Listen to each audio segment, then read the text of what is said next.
माझा आवाज येतोय सर्वांना? Yes, sir. Okay, so can we start today's lecture? Yes, sir. Okay, so आज के लेक्चर का जो टॉपिक है वो है ETF. ETF का फुल फॉर्म है एक्सचेंज ट्रेडेड फंड. यहाँ पे लिखा हुआ है एक्सचेंज ट्रेडेड फंड. ठीक है, तो आप में से किसी को म्यूचुअल फंड कैसे काम करता है पता है क्या? जिसको पता होगा प्लीज हाँ कीजिए, साधना छोड़कर.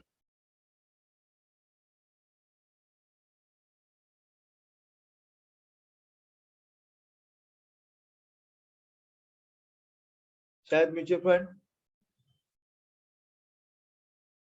नहीं पता मैक्सिमम लोगों को. एनीवे, सो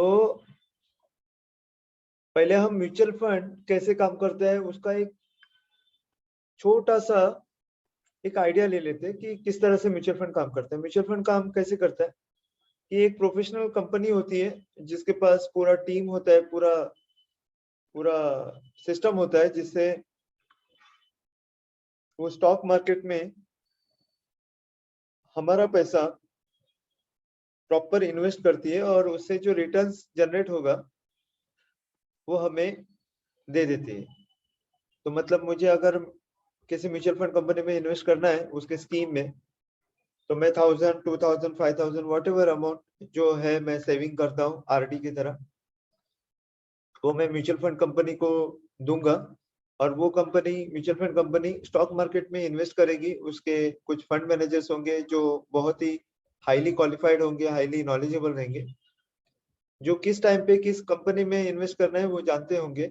ऐसे बंदों के पास वो पैसा जाता है, मेरा इन्वेस्ट किया हुआ पैसा। ऐसे काफी लोगों का पैसा म्यूचुअल फंड कंपनी को जाता है और फिर वो mutual fund company stock market में एकदम सही तरह से प्रॉपरली सेफ्टी के रूल्स को फॉलो किए करके स्टॉक मार्केट में इन्वेस्ट करेगी और उस इन्वेस्ट किए हुए अमाउंट के ऊपर जो भी रिटर्न्स होगा उस सबको, सारे इन्वेस्टर को उनके उनके इन्वेस्टमेंट अमाउंट के हिसाब से रिटर्न सबको मिलेगा।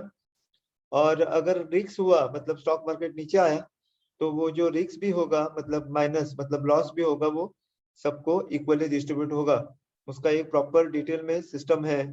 तो म्यूचुअल फंड का लेक्चर हम लोग संडे को प्लान कर रहे हैं, लेकिन आने वाले संडे को नहीं, क्योंकि वो अभी गणपति फेस्टिवल चालू होने जा रहा है 9 तारीख को। तो we are planning after Ganpati Sunday को एक प्रॉपर ऑफलाइन लेक्चर होगा जो 3 से 4 घंटे का होगा। तो उसमें हम लोग म्यूचुअल फंड के बारे में पूरा डिटेल नॉलेज ले लेंगे। तो उसका हम जो रजिस्ट्रेशन प्रोसेस होगा वो शुरू करेंगे अभी जल्द से जल्द। लेकिन म्यूचुअल फंड का जो कामकाज होता है वो ऐसा होता है कि हमें किसी पर्टिकुलर स्कीम में इन्वेस्ट करना होता है, 500,000, 2000, 5000, 1 लाख, वॉट एवर अमाउंट हमें जमेगा वैसा। और हम 2 मोड से उसमें इन्वेस्ट कर सकते हैं,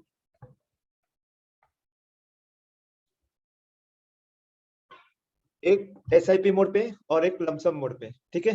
तो म्यूचुअल फंड में इन्वेस्ट करने के बाद प्रोफेशनल लोगों के हाथ में वो पैसा जाता है और फिर वो स्टॉक मार्केट में प्रॉपरली इन्वेस्ट कर लेते हैं। हमें कुछ भी देखना नहीं पड़ता है, वो लोग हमारे लिए काम करते हैं और जो भी रिटर्न्स आएगा वो हमें पास ऑन करते हैं, या जो भी रिस्क होगा वो हमें वो पास ऑन करते हैं। रिस्क सबको उनके इन्वेस्टमेंट अमाउंट के हिसाब से प्रॉपरली डिवाइड किया जाता है, मतलब प्रॉपरली उसको डिस्ट्रीब्यूट किया जाता है। ऐसा नहीं है कि सारा रिस्क किसी पर्टिकुलर गिने चुने लोगों को आएगा या सारा रिवॉर्ड किसी पर्टिकुलर गिने चुने लोगों को आएगा।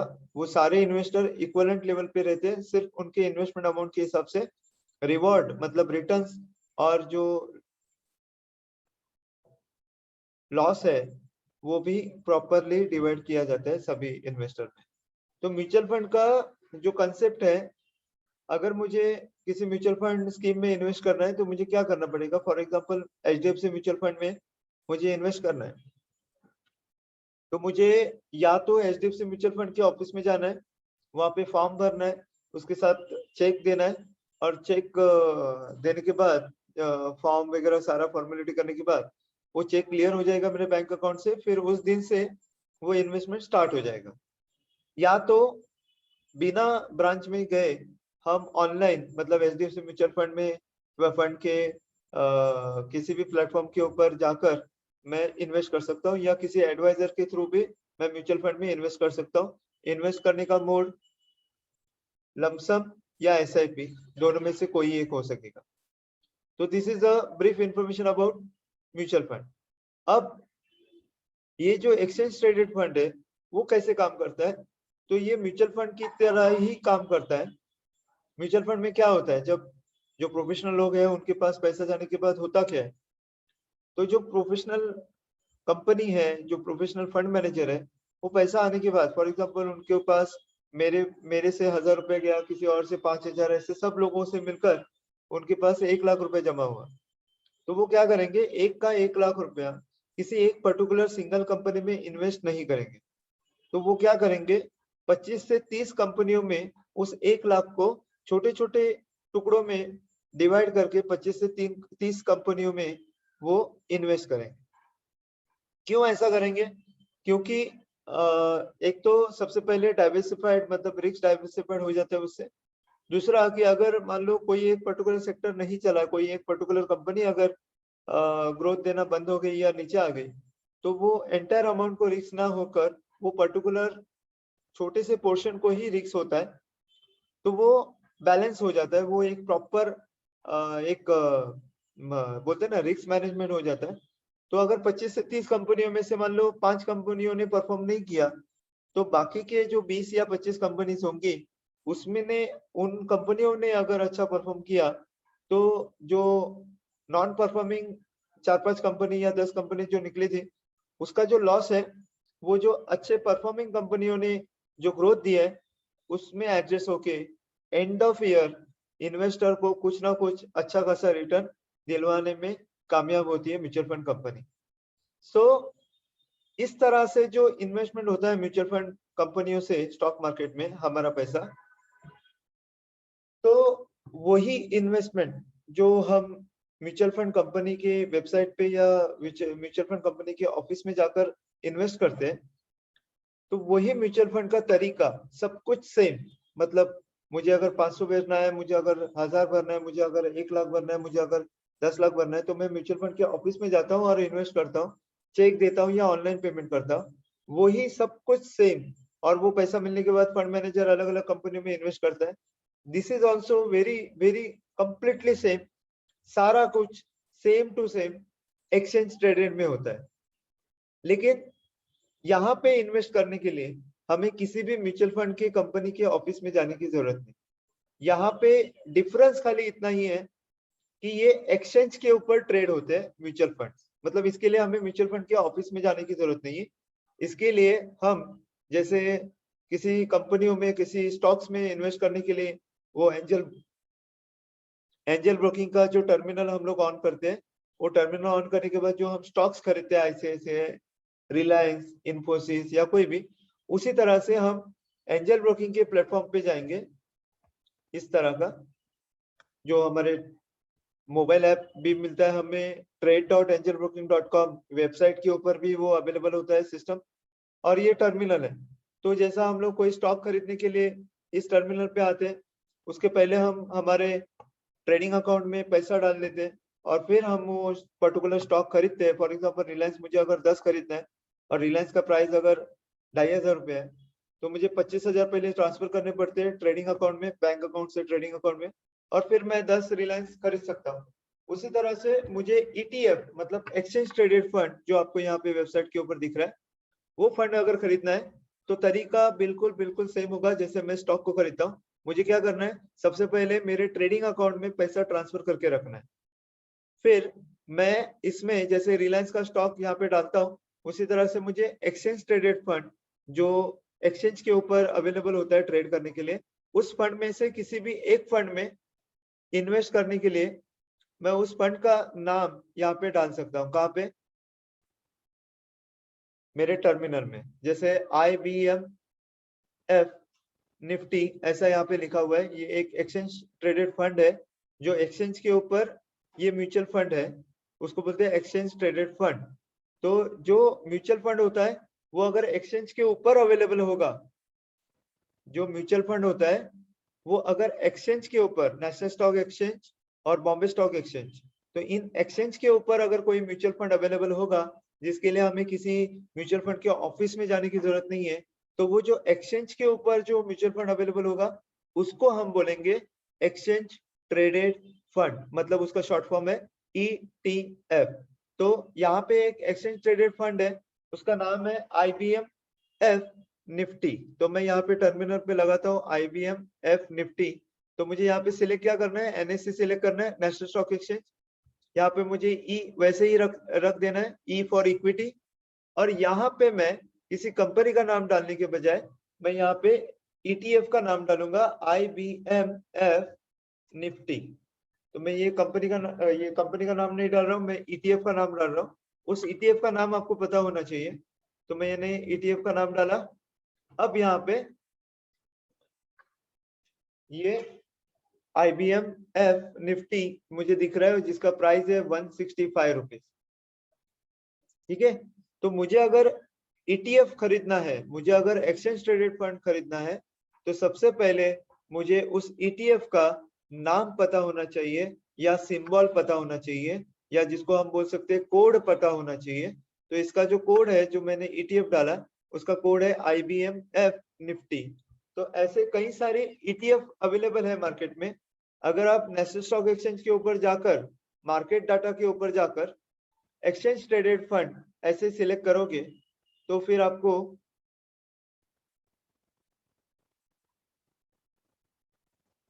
यहाँ पे पूरा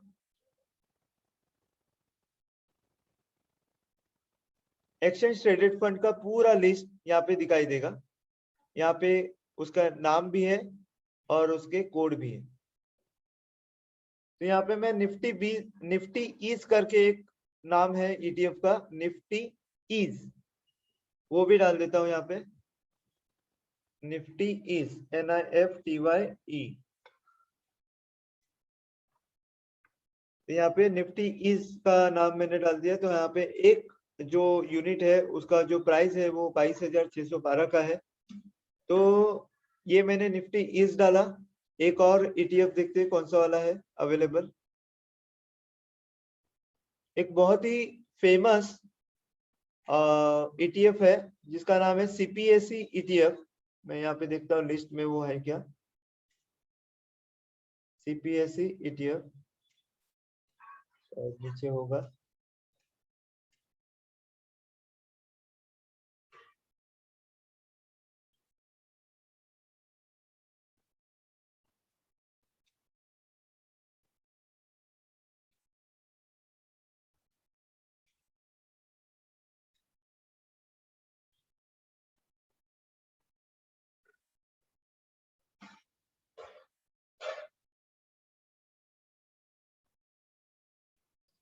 बहुत सारे ETF अवेलेबल है, पहले तो बहुत कम अवेलेबल थे ETF। तो यहाँ पे CPSE ETF ये नाम दिख रहा है, देखिए आपको। तो इस CPSE ETF के ऊपर मैं अभी जाता हूँ और वो अगर खरीदना होगा तो हमें कैसे खरीदने के लिए पॉसिबल होगा वो हम देख लेते हैं। CPSE ETF, CPSE ETF ये मैंने डाला, यहाँ पे आ गया। तो 26.27 इस ETF का प्राइस चल रहा है यहाँ पे। तो अगर मुझे CPSE ETF खरीदना है तो 26.27 ये एक यूनिट का प्राइस है। मुझे अगर 100 लेने हैं तो 2600 2627 ऐसे उसका प्राइस हो जाएगा। अगर मुझे निफ्टी ईज लेना है तो 22,612 पर यूनिट उसका प्राइस होगा। IBMF निफ्टी लेना है तो पर यूनिट का प्राइस है 165.74। तो ये जो ETF है ये सारे जो आपको यहाँ पे दिख रहे हैं और इस नेशनल स्टॉक एक्सचेंज के वेबसाइट के ऊपर कई सारे लिस्ट में दिख रहे हैं। तो ये म्यूचुअल फंड ही है, ये कुछ और नहीं है, ये म्यूचुअल फंड ही है। लेकिन ये एक्सचेंज के ऊपर ट्रेड होते हैं, ये एक्सचेंज के ऊपर अवेलेबल होते हैं, इस वजह से इसको बोला जाता है एक्सचेंज ट्रेडेड फंड। इस एक्सचेंज ट्रेडेड फंड का आपको फायदा क्या होगा, तो मैं आपको एक कंपैरिजन बताता हूँ। अगर आपको म्यूचुअल फंड में इन्वेस्ट करना है तो बहुत सारे म्यूचुअल फंड स्कीम्स है जिसमें मिनिमम इन्वेस्टमेंट 5,000 का है। बहुत सारे म्यूचुअल फंड स्कीम्स है जिसमें मिनिमम इन्वेस्टमेंट 3,000 का है। बहुत सारे म्यूचुअल फंड इन्वेस्टमेंट ऐसे है स्कीम्स जिसमें मिनिमम इन्वेस्टमेंट 1,000 रुपए का है। और बहुत सारे म्यूचुअल फंड स्कीम्स जिसमें मिनिमम इन्वेस्टमेंट ये 500 रुपए के है। 500 रुपए से नीचे आई डोंट थिंक कि कोई म्यूचुअल फंड होगा। पहले SBI का और रिलायंस का हुआ करता था जो 100 रुपीज का था, बट अभी फिलहाल नहीं है। तो 500 के नीचे हमें इन्वेस्ट करने का पॉसिबल नहीं हो पाता है म्यूचुअल फंड में डायरेक्ट जो हम ऑफिस से या ऑनलाइन खरीदते हैं। लेकिन ETF में हम लोग चाहे तो एक सिंगल यूनिट भी खरीद सकते हैं। अगर मेरे पास 26.27 अकाउंट में अवेलेबल है तो मैं CPSE ETF ले सकता हूँ। अगर मेरे पास 165.74 इतना ही अकाउंट में बैलेंस है तो उसका एक यूनिट में ले सकता हूँ। सिर्फ एक चीज देखनी पड़ेगी मुझे कि ब्रोकरेज जो कट होगा वो उससे ज्यादा नहीं होना चाहिए जो मैं इन्वेस्ट कर रहा हूँ। तो यहाँ पे ETF में खरीदने का एक एडवांटेज जो मैंने अभी बताया, यहाँ पे मिनिमम अमाउंट खरीदने का कोई रूल नहीं है। क्यों? क्योंकि ये एक्सचेंज के ऊपर अवेलेबल है। तो एक्सचेंज के ऊपर जब कोई भी स्टॉक या कोई भी पर्टिकुलर इंस्ट्रूमेंट अवेलेबल रहता है तो उसमें 1 यूनिट से मिनिमम क्वांटिटी होता है, 1 यूनिट कम से कम आप ले सकते हो। तो अगर आप उस रूल को देखोगे तो यहाँ पे 1 यूनिट मतलब 26 रुपए 27 पैसा, यहाँ पे 1 यूनिट मतलब 165 रुपीज 74। मतलब even if you have less than 500 rupees in your account, you can invest in mutual fund. But किसके थ्रू? तो ETF के थ्रू। तो कोई भी ETF आप सिलेक्ट कर सकते हो। अब इस ETF में एक और एडवांटेज है, वो ये कि जब चाहो आप अपने उस पर्टिकुलर यूनिट को जितने चाहे बार खरीद सकते हो। जैसे आप स्टॉक को खरीदते हो थोड़ा थोड़ा, 2-2, 4-4, 5-5 क्वांटिटी, वैसा आप ETF में जब चाहो तब आप खरीद सकते हो। फॉर एग्जांपल अगर आप म्यूचुअल फंड में इन्वेस्ट कर रहे हो तो हर महीना एक पर्टिकुलर डेट को आपका 1000 रुपया कट होता है, या व्हाटएवर जो आपने SIP अमाउंट सिलेक्ट किया वो कट होता है। अगर आपके पास बहुत बड़ा लमसम अमाउंट है तो वो जब लमसम अमाउंट आप इन्वेस्ट करते हो तब वो इन्वेस्ट होता है। बट इस ETF मतलब एक्सचेंज के ऊपर जो म्यूचुअल फंड अवेलेबल रहते हैं उसमें इन्वेस्ट करना है तो आपको बहुत अच्छा एक फ्रीडम मिलता है कि जब जब मार्केट डाउन होगा, जब जब आपको लगेगा तब तब आप उसको इन्वेस्ट कर सकते हो जितने भी अमाउंट है। उसमें कोई एक पर्टिकुलर कमिटमेंट नहीं होगा। जैसे म्यूचुअल फंड में अगर मैं SIP स्टार्ट करता हूँ तो वहां पे मुझे एक पर्टिकुलर डेट को SIP आनी मतलब आनी ही है, वो मेरा कमिटमेंट हो गया। वहां पे मुझे उस पर्टिकुलर डेट को बैलेंस रखना ही पड़ेगा। कभी कभी ऐसा होता है कि किसी वजह से हमारा बैलेंस नहीं रह पाता है और उस वजह से वो जो SIP होता है वो बाउंस हो जाता है। तो ऐसा अगर कुछ आपका इनकम सोर्स होगा जिसमें आपको एक पर्टिकुलर डेट को अमाउंट आएगी, ये इसका कोई गारंटी नहीं है, तो उस केस में आप इस ETF का इस्तेमाल कर सकते हो कि जब जब आपके पास इनकम रहेगा तब तब आप छोटे से अमाउंट का ETF बाय कर सकते हो। ETF का एक और बेनिफिट ये होता है कि ये नॉर्मली बहुत बहुत स्टॉक के अगेंस्ट में बहुत बहुत कम रिस्की रहता है, मतलब सेफ रहता है। अगर आप किसी स्टॉक में इन्वेस्ट करते हो तो वो स्टॉक अगर मान लो 20% नीचे आया तो आपका 20% लॉस होता है उतने इन्वेस्टमेंट अमाउंट में। बट अगर आप ETF में इन्वेस्ट कर रहे हो तो आपका उतना बड़ा लॉस नहीं होगा। रीजन ये है उसके पीछे का, क्योंकि ETF कुछ और नहीं है, तो ETF is a mutual fund. तो ETF में भी आप जो इन्वेस्ट कर रहे हो, तो आप जो इन्वेस्ट कर रहे हो वो पैसा, ETF में जो इन्वेस्ट कर रहे हो वो पैसा किसी एक कंपनी में इन्वेस्ट करने के बजाय बहुत सारी कंपनियों में डिवाइड करके इन्वेस्ट किया जाता है।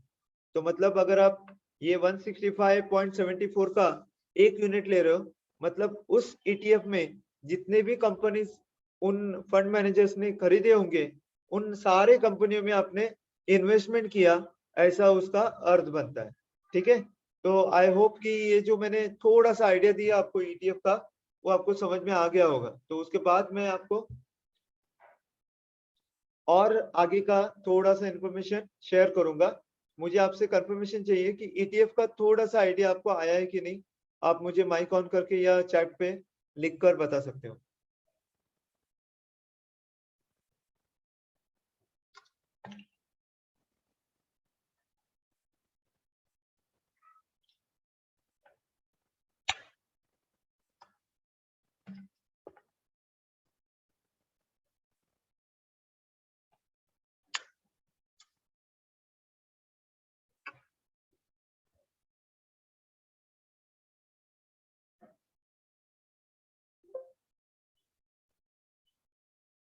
नवनाथ जी, कळलं तुम्हाला ETF काय असतं?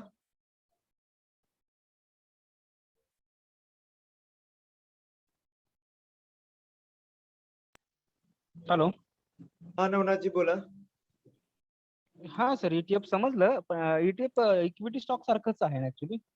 बरोबर बरोबर, ETF इक्विटी स्टॉक सारखंच आहे. बट इक्विटी स्टॉक मध्ये फक्त एक इक्विटी स्टॉक असतो आणि ETF मध्ये मल्टिपल ऑफ स्टॉक्स असतात. ओके.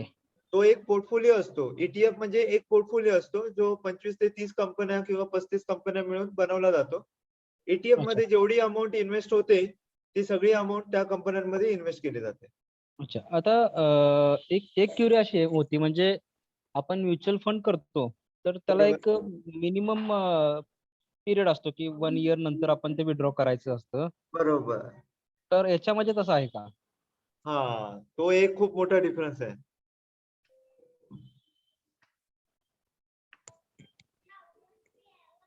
म्युच्युअल फंड मध्ये जेव्हा आपण इन्व्हेस्टमेंट करतो, नवनाथजींनी जसं सांगितलं, तेव्हा कमीत कमी 1 वर्ष आपल्याला त्या म्युच्युअल फंड मध्ये आपली इन्व्हेस्टमेंट ठेवायची असते, कमीत कमी. पण जर मी 1 वर्षाच्या अगोदर इन्व्हेस्टमेंट काढायचं असा विचार करतोय, तर मला काढता येऊ शकतं का? तर उत्तर आहे येस. मी 1 वर्षाच्या आतमध्ये मला 1 वर्ष तर कमीत कमी ठेवायचंय, पण त्याचं कंपल्शन नाहीये, म्हणजे जबरदस्ती नाहीये. जर मला 1 वर्षाच्या आतमध्ये 6 महिन्यात, 3 महिन्यात पैशाची गरज लागली, तर मी ती काढू शकतो. फक्त कंडिशन त्याला एक आहे, की जी इन्व्हेस्टमेंट तुम्ही काढताय त्याच्यावरती 1% पेनल्टी किंवा बोलू शकतो एक्झिट लोड लागतो. फॉर एक्झाम्पल मी 1 लाख रुपये इन्व्हेस्ट केले आणि मला 6 महिन्यानंतर त्या पैशाची गरज लागली आणि त्या 1 लाख रुपयाची आज व्हॅल्यू आहे 1,05,000. तर मी 1,05,000 काढू शकतो. त्याला 1 वर्ष झालेलं नाहीये तरी पण मी काढतोय. तर मी काढू शकतो. पण मला 1,05,000 वरती 1% म्हणजे साधारणतः 1050 मला ऍज अ पेनल्टी भरावे लागेल. म्हणजे मला पेआउट येताना उरलेली अमाउंट येताना 1,04,000 येणार, 1,05,000 येणार नाही. ठीक आहे? ओके. तर पेनल्टी किंवा एक्झिट लोड किती आहे? तर 1% चा आहे. उदाहरणार्थ अजून एक, की समजा मी 1 लाख रुपये इन्व्हेस्ट केले, 6 महिन्यानंतर मला ती काढायची आहे आणि त्यावेळेला व्हॅल्यू आहे 80,000. कारण हे स्टॉक मार्केटमध्ये इन्व्हेस्ट केले जातं. त्यामुळे रक्कम जशी वाढू शकते तशी रक्कम कमी पण होऊ शकते. समजा 6 महिन्यानंतर मला काढायची आणि त्यावेळेला टोटल व्हॅल्यू आहे माझ्या 1 लाख रुपयाच्या इन्व्हेस्टमेंटची 80,000. तर 80,000 तर मी काढू शकतो. ते माझं डिसिजन आहे. पण 80,000 काढताना पण त्याच्यातून ₹800 म्हणजे 1% कट होणार. म्युच्युअल फंडचं स्टोरी सांगतोय मी, ईटीएफ बद्दल सांगत नाहीये. आता आपण ईटीएफच्या बद्दल बघूया, की ईटीएफ मध्ये काय होतं. तर ईटीएफ मध्ये असा रूल नाहीये. ईटीएफ मध्ये जेव्हा मी इन्व्हेस्टमेंट करतो, तर त्याच्यामध्ये म्युच्युअल फंडमध्ये जो रूल आहे, तो रूल नाहीये. म्हणजे इथे कुठलीही पेनल्टी किंवा कुठल्याही प्रकारचं एक्झिट लोड लागत नाही. समजा मी ईटीएफ मध्ये 1 लाख रुपये इन्व्हेस्ट केले, 6 महिन्यानंतर मला काढायचंय, तर जी काही व्हॅल्यू असेल ती पूर्णच्या पूर्ण व्हॅल्यू मला वापस परत मिळते. त्याच्यामध्ये कुठल्याही प्रकारचं कट होत नाही. मात्र हे एक्सचेंज ट्रेडेड फंड असल्यामुळे, हे ब्रोकरच्या प्लॅटफॉर्मवरती अवेलेबल असल्यामुळे, जे काही ब्रोकरेज लागतं किंवा जे काही टॅक्सेस लागतात, ते मला लागतील. म्हणजे समजा मी 1 लाख रुपयाचं सेलिंग करतोय ईटीएफ, विकतोय 6 महिन्यानंतर. त्या ब्रोकरकडे जे काही माझं ब्रोकरेज चार्ज होणार आहे, ते ब्रोकरेज चार्ज होऊन उरलेली अमाउंट किंवा जे काही टॅक्स लागणार आहे मला गव्हर्नमेंटचं, ते टॅक्स लागून उरलेली अमाउंट माझ्या अकाउंटमध्ये येईल. क्लिअर झालं? Okay sir. अजून काही क्वेश्चन ईटीएफ बद्दल?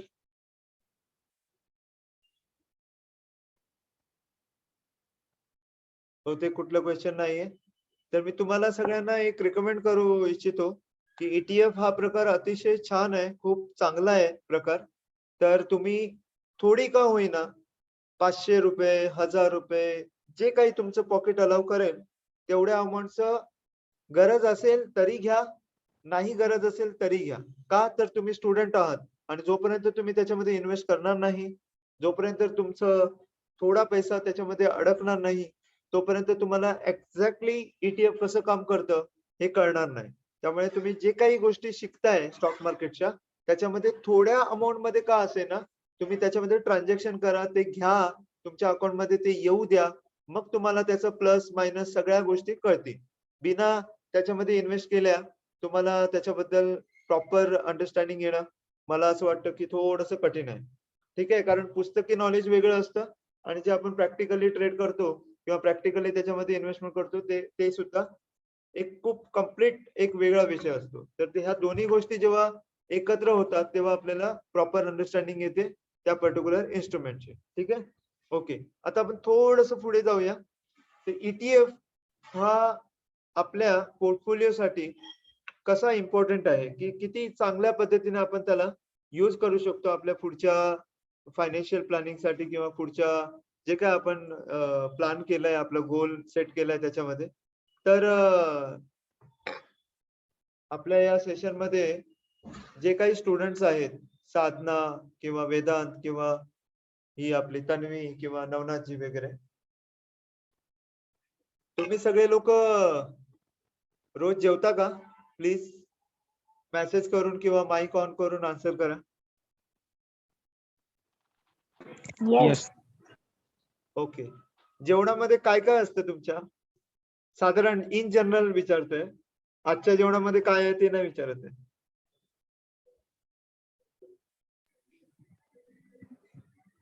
दाल भात रोटी भाजी सैलेड. ओके. और मैं आने वाला नहीं हूँ आपके पास खाना खाने के लिए, बिंदास बोल सकते हो आप. भाजी चपाती वगैरे दुसरं आणि कधीतरी स्वीट्स किंवा असं वेगळं काहीतरी. ओके ओके ओके ठीक आहे. आता हा प्रश्न विचारायच्या मागचं कारण काय होतं ते सांगतो. तर आपण जे जेवतो त्याच्यामध्ये फक्त भात नसतो किंवा फक्त डाळ नसते किंवा फक्त चपाती नसते. ताटामध्ये फक्त भात असं कधी जेवण जेवलोय आपण? फक्त चपाती असं कधी जेवण जेवलोय? किंवा फक्त भाजी असं कधी जेवण जेवलोय? किंवा फक्त पापड असं कधी जेवण जेवलोय? नाही. कोणत्याही घरातलं कोणतंही कुटुंब कुठल्याही प्रकारचं जेवण असलं तरी त्याच्यामध्ये मल्टिपल गोष्टी असतात, एकापेक्षा जास्त गोष्टी असतात आणि ते त्या प्रमाणात असतात. एम आई करेक्ट और रॉन्ग? Right sir. तो भात अगर हमने लिया है तो इक्वलेंट भात जितना लिया उतना ही दाल लेते हैं क्या? नहीं, उससे 40%, 50% या 60% इतना दाल लेते हैं. अगर सब्जी रहेगा तो भात और दाल जो रहेगा उसके अगेंस्ट में वो 25 या 30% रहता है. पापड़ रहेगा तो वो 10% रहता है. बरोबर है? Yes sir.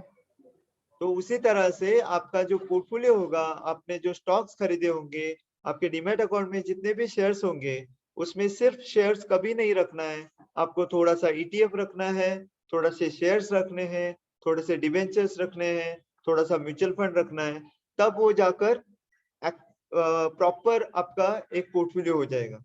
अगर आपने किसी भी एक इंस्ट्रूमेंट में ज्यादा अपना इन्वेस्ट किया तो शायद हो सकता है कि जब भी कभी बहुत बड़े पैमाने पे मार्केट डाउन होगा तब आपको बहुत बड़ा तकलीफ आ सकता है. फिर आप बोलोगे यार साला स्टॉक मार्केट तो बहुत गंदा चीज है, बहुत बेकार चीज है, इन्होंने बोला था मुझे मत जा और फिर भी मैं गया और मेरा पूरा पैसा वहां पे चला गया. Am I correct or wrong? Right sir. तो ETF is very very important. जैसे हमारे खाने में डॉक्टर लोग बोलते हैं कि आपके खाने में ये होना चाहिए, आपके खाने में वो होना चाहिए, आपके तबीयत के लिए बहुत अच्छा रहेगा, वो ऐसा करो वैसा करो, ठीक है, सलाद रखो. तो उसी तरह से मैं एक ट्रेनर होने के नाते एक आपका जो भी आप मुझे समझते हो वो ट्रेनर होने के नाते मैं आपको एक सजेस्ट करना चाहूंगा कि आपके पोर्टफोलियो में कम से कम 5% ऑफ अमाउंट, मैं एक बार रिपीट कर रहा हूँ वापस, आपके पोर्टफोलियो में कम से कम 5% ऑफ अमाउंट आपका ETF में इन्वेस्ट होना चाहिए. और उस Okay. ETF में सॉरी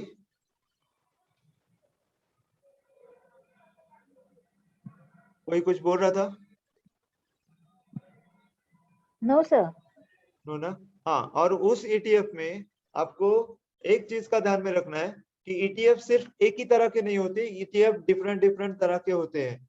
मतलब gold ETF, Nifty 50 ETF, Nifty IT ETF, bank Nifty ETF, ठीक है. फिर सेक्टोरियल ETF, सेंसेक्स का ETF होता है, अलग अलग टाइप के ETF होते हैं, मिड कैप ETF, ठीक है.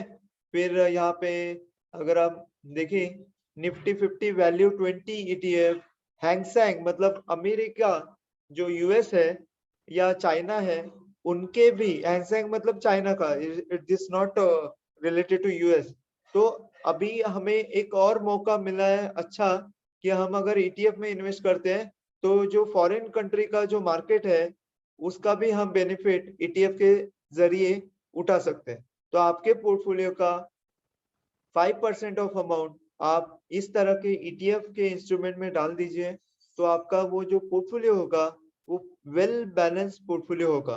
कभी आपने बैलेंस पोर्टफोलियो ऐसा कभी नाम सुना होगा, तो उसका मतलब ये है कि आपके पोर्टफोलियो में हर तरह का इंस्ट्रूमेंट मतलब ये ETF हुआ, स्टॉक मार्केट, स्टॉक हुआ, डिबेंचर हुआ, बॉन्ड हुए, इन सबको इंस्ट्रूमेंट बोला जाता है।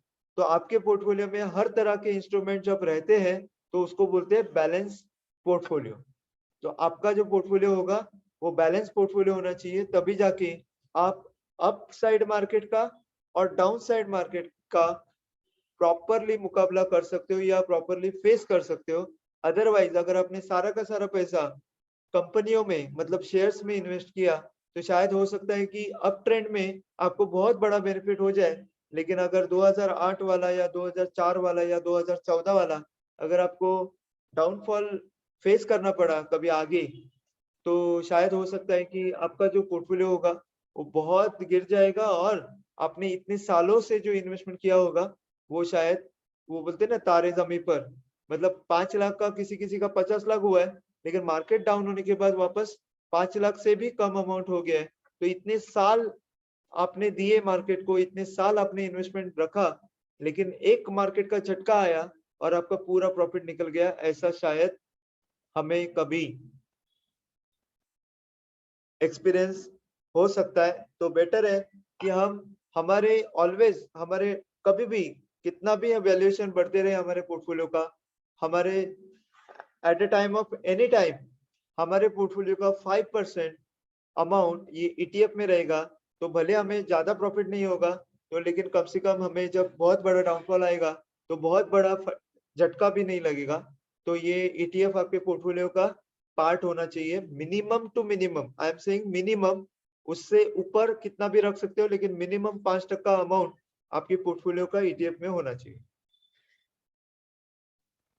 Any question on this?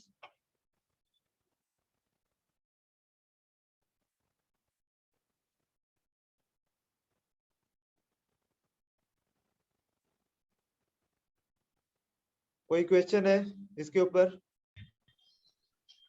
Hello. हाँ तन्वी। हाँ सर, ETF में भी मैंने निकाला था गोल्ड वीज का, लेकिन उसमें भी कभी कभी माइनस रहता है, मतलब वो भी कभी कभी लॉस में रहता है बरोबर बरोबर बरोबर। और अपना उसका रिटर्न भी कंसिस्टेंटली अप ट्रेंड में नहीं रहता है। ओके मैंने ऑब्जर्व किया है 8 महीने से मेरा जो अमाउंट था वो उसी रेंज में घूम रहा था, जैसे साइडवेज रहता है, ठीक है ठीक है ठीक है ठीक है। वो तो मार्केट के हिसाब से नहीं चलता है। हाँ, तो उसका आंसर करता हूँ मैं। तो अभी इन्होंने मुझे बताया कि ETF में मैंने इन्वेस्ट किया और वो साइडवेज है या माइनस भी चला गया था वगैरह वगैरह। तो ETF क्या है? ETF अपने आप में कुछ नहीं है। ETF is a exchange traded fund, मतलब म्यूचुअल फंड की तरह काम करता है। जो ETF में पैसा आता है वो पैसा वो पर्टिकुलर म्यूचुअल फंड के फंड मैनेजर पैसा उस पर्टिकुलर ETF के जो भी इंस्ट्रूमेंट होगा, जैसे गोल्ड ETF इन्होंने लिया था तो उन्होंने गोल्ड में इन्वेस्ट किया। अगर गोल्ड नीचे आया या अगर गोल्ड में कोई अप्रिसिएशन नहीं आया तो फिर वो उसी तरह से रिटर्न देगा जैसे गोल्ड देगा। अभी ये मेरे सामने गोल्ड का ग्राफ है। तो गोल्ड अगर आप देखोगे तो 2020 अगस्त से जो गिरना शुरू हुआ है वो अभी तक डाउन लेवल में है। थोड़ा सा अप्रिसिएशन अभी रिसेंट में उसने दिया है, लेकिन वो आ गया था नीचे। तो आपको सबको मैं एक इंफॉर्मेशन देना चाहूंगा कि मैंने ETF में अगर इन्वेस्ट किया है, इट डजंट मीन कि मेरा वो पोर्टफोलियो या वो पर्टिकुलर ETF ऊपर ऊपर ऊपर ही जाएगा। ETF में इन्वेस्ट करने का सेफ्टी क्या है कि जिस भी ETF में हम इन्वेस्ट करेंगे वो पैसा बहुत सारे अलग अलग जगह पे डाइवर्सिफाइड होने की वजह से मुझे जो सिंगल इंस्ट्रूमेंट में इन्वेस्ट करने के पीछे का जो रिस्क होता है वो नहीं होगा। बाकी मार्केट मूवमेंट से जो मुझे जो अप्रिसिएशन या साइडवेज या डिप्रिसिएशन मिल रहा है वो तो मिलेगा, लेकिन एक सिंगल स्टॉक में मैं इन्वेस्ट कर रहा हूँ और मैं ETF में इन्वेस्ट कर रहा हूँ, तो दोनों में वो अंतर हो ये होगा कि अगर मैं सिंगल स्टॉक में इन्वेस्ट कर रहा हूँ और वो स्टॉक 20% नीचे आता है, और वही सिंगल स्टॉक में इन्वेस्ट करने के बजाय अगर मैं ETF में इन्वेस्ट कर रहा हूँ और मार्केट अगर 20% नीचे आता है, तो मेरा ETF मोटा मोटा 7, 8, 10, 12% नीचे आएगा, वो 20% नीचे नहीं आएगा, क्योंकि वो बंच ऑफ कंपनीज होता है ETF, और वो स्टॉक होता है वो सिंगल स्टॉक होता है। समझ में आया सबको? Yes sir. तो ETF में इन्वेस्ट करने का ये फायदा होता है, क्योंकि ETF क्या है, अपने आप में कुछ नहीं है, it's a mutual fund, but ये एक्सचेंज के थ्रू हमें मिलता है, इस वजह से उसको एक्सचेंज ट्रेडेड फंड मतलब ETF बोला जाता है। तो जैसा मार्केट वर्क करेगा उसी तरह से वो रिटर्न देगा, लेकिन इसमें मल्टीपल कंपनीज होती है, इस वजह से फटका थोड़ा कम लगता है। एक एग्जांपल देता हूँ, मल्टीपल कंपनीज होने से हमें क्या फायदा मिलता है। मान लो मेरे पास 10 लाख रुपए है, मेरे पास 10 लाख रुपए है और मैं किसी को बिजनेस करने के लिए वो पैसा देना चाहता हूँ, और मैंने किसी एक अच्छे बंदे को ढूंढा, मैंने किसी अच्छे बंदे को ढूंढा जिसका माइंड अच्छा है, जो मेहनती है, ऐसा है वैसा है, बहुत कुछ ये किया, उसका बिजनेस मॉडल भी मुझे अच्छा लगा, उसका उसका एजुकेशन क्वालिफिकेशन, उसका बातचीत करने का तरीका, ये वो सब कुछ क्राइटेरिया मैंने देखा और उसको 10 लाख रुपए मैंने दिया। और कोई ऐसा सिचुएशन आ गया जिससे कि उसको बहुत बड़ा लॉस हो गया, बिजनेस में जीरो हो गया, पूरा लॉस हो गया, पूरा बिजनेस में टोटल लॉस हो गया। तो मैंने जिसको पैसा दिया है 10 लाख रुपया, वो मेरा लॉस है या प्रॉफिट है टोटल?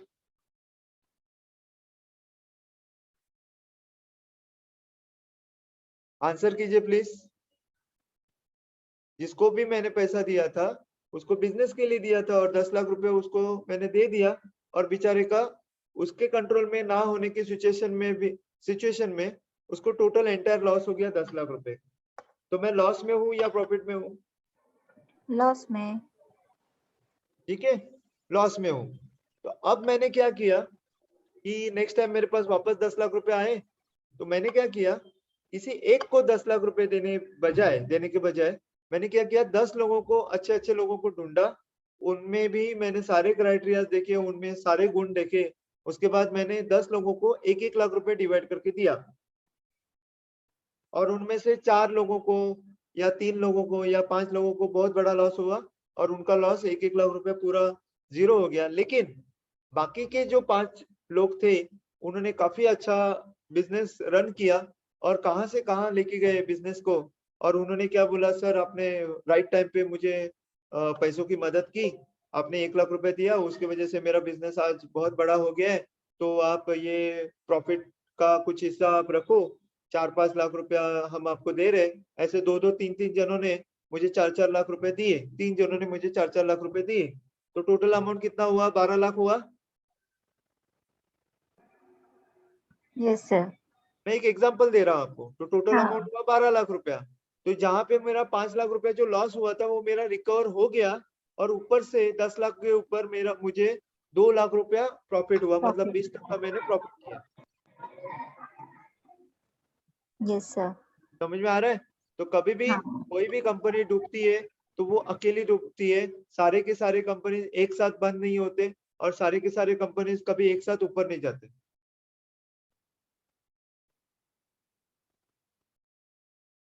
तो ये होता है बेनिफिट ETF में इन्वेस्ट करने। समझ में आया? अब मैं गोल्ड का बोलता हूँ, गोल्ड का या गोल्ड की तरह के जो ETF होते हैं उनका बताता हूँ। गोल्ड ETF में क्या प्रॉब्लम है कि उसमें जो पैसा आएगा वो गोल्ड में ही इन्वेस्ट होगा। गोल्ड गोल्ड जो होता है वो गोल्ड ही होता है। अगर कंपनी बोला तो रिलायंस, इन्फोसिस, ये ITC या डीमार्ट, ऐसे बहुत सारे कंपनीज है, लेकिन अगर मैं गोल्ड बोलूं तो गोल्ड ही है, अकेला ही है वो। तो गोल्ड में जितना अप्रिसिएशन डिप्रिसिएशन होगा उतना वो सेम टू सेम मुझे यहाँ पे देगा, क्योंकि वो सिंगल इंस्ट्रूमेंट है। हाँ, ज्यादा से ज्यादा गोल्ड ETF में होगा क्या, फॉर एग्जांपल गोल्ड ETF है, एक प्रवीण धुरी संभाल रहा है और एक मिस्टर अतुल संभाल रहे हैं, एग्जांपल देता हूं मैं। तो गोल्ड ETF का डिफरेंस कहाँ पे होगा कि मान लो प्रवीण धुरी गोल्ड ETF हैंडल कर रहा है, जो गोल्ड ETF हैंडल कर रहा है, उसने राइट टाइम पे गोल्ड खरीदा, राइट टाइम पे गोल्ड बेचा, राइट टाइम पे गोल्ड खरीदा, राइट टाइम पे गोल्ड बेचा, और अतुल जी ने थोड़ा सा उनका टाइमिंग थोड़ा सा गलत हो गया या थोड़ा सा आगे पीछे हो गया, तो उन्होंने अगर 6% कमाए और मैंने अगर 9% कमाए, तो मेरे गोल्ड ETF में जिन्होंने इन्वेस्ट किया होगा उनको 9% रिटर्न मिलेगा, और अतुल जी के गोल्ड ETF में जिन्होंने इन्वेस्ट किया होगा उनको 6% रिटर्न मिलेगा। खाली इतना ही फर्क रहेगा। बाकी अगर गोल्ड 8% नीचे आया तो मेरा भी पोर्टफोलियो 8%, 7% या थोड़ा सा नीचे रहेगा, उनका भी पोर्टफोलियो 8%, 7% या ऐसा ही नीचे रहेगा। गोल्ड ऊपर गया तो उनका भी पोर्टफोलियो ऊपर की तरह रहेगा, 6%, 7% ऐसा अप्रिसिएशन में रहेगा, मेरा भी पोर्टफोलियो 8-9% ऐसा अप्रिसिएशन में रहेगा। मतलब ऐसा कभी नहीं होगा कि गोल्ड नीचे आ रहा है और प्रवीण धुरी गोल्ड को हैंडल करे और वो प्रॉफिट में है, ऐसा नहीं होगा, क्योंकि गोल्ड ETF इस गोल्ड में ही इन्वेस्ट होता है, तो गोल्ड कैसा मूवमेंट करेगा उसी हिसाब से उसका रिटर्न्स कैलकुलेट होगा, रिटर्न्स उसका ETF का आएगा। अगर गोल्ड पॉजिटिव है तो ETF का रिटर्न्स पॉजिटिव आएगा, गोल्ड अगर नेगेटिव है तो ETF का रिटर्न्स नेगेटिव आएगा। Is that clear to everyone? Yes, sir. ठीक है, एनी मोर क्वेश्चन?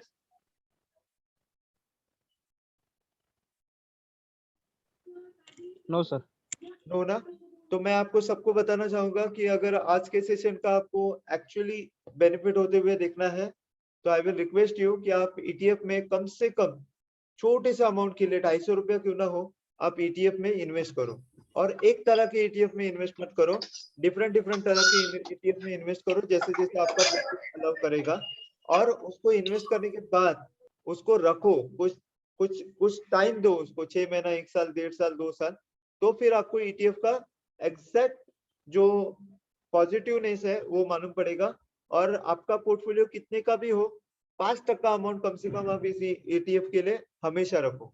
ठीक है, थैंक यू सो मच, आप आज के सेशन में जुड़े, और होप कि आपने ETF के बारे में जो भी आपके पास नॉलेज चाहिए था आपको ETF का, वो मिल गया होगा। सर एक्चुअली ETF में इन्वेस्ट करो छोटे से हेलो अमाउंट से, तो आपको और ज्यादा डिटेल में नॉलेज हो जाएगा gold hello ETF। Hello hello हाँ सॉरी, बोलिए। हाँ सर। हाँ बोला।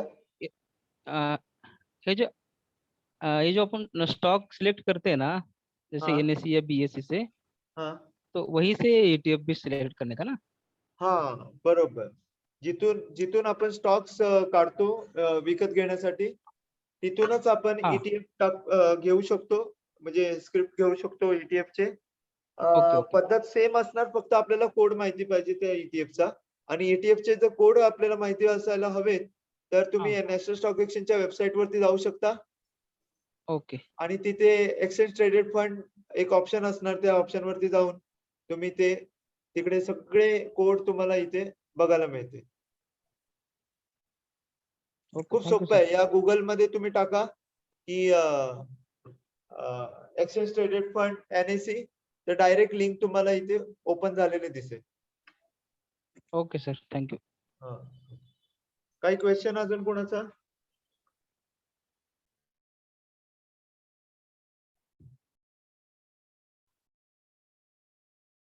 नो क्वेश्चन, आपण या सेशनला कंप्लीट करूया। Yes, sir. Okay, thank you so much to all of you. Again हम लोग नेक्स्ट लेक्चर में जुड़ेंगे, तब तक के लिए धन्यवाद। Thank you. Thank you.